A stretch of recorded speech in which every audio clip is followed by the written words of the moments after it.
আল্লাহ তাআলা ওনার গুনাহ খাতাকে মাফ করে দিন। আমি মনে করি আজকে উনি এমন এক সময় বিদায় নিয়েছেন যে সময়টা আমাদের সবার জন্য আজকে জুমাবার এবং আরো আমাদের সৌভাগ্যে আমাদের এই নয়া স্বাধীনতায় বিপ্লবের অগ্রনায়ক আমাদের উপদেষ্টা নাহিদ ভাই আজকের এখানে রাষ্ট্রীয় সফরে আসছেন।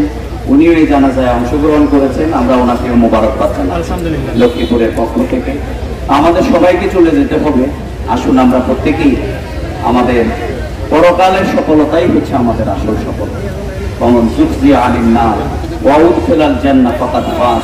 যদি আমরা কাল কিয়ামতে জান্নাতে প্রবেশ করতে পারি তাহলে সেটি আমাদের জীবনে সার্থকতা হবে।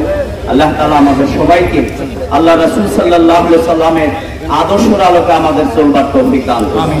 আমাদের সবাইকে আল্লাহ তাআলা কোরআনের আলোকে চলবার তৌফিক দান করুন।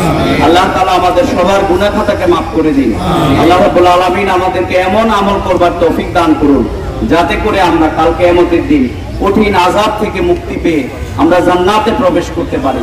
সেই রকম আমল আল্লাহ তাআলা আমাদেরকে দান করুন। আবারও আমাদের এই তাহের ভাই হোটেলে আমি নিজেও কয়েকদিন আগেই একসাথে খাওয়া দাওয়া করেছি। উনি এত আবেগ দিয়ে আমাদেরকে খাওয়া দাওয়া করাতেন, সবাইকে ভালোবাসতেন। এই ভালোবাসার মানুষ চলে গেছে। আল্লাহ তাআলা ওনাকে জান্নাতুল ফেরদাউস, পরিবারকে সবরে জামিল দান করুন। আসসালামু আলাইকুম ওয়া রাহমাতুল্লাহ।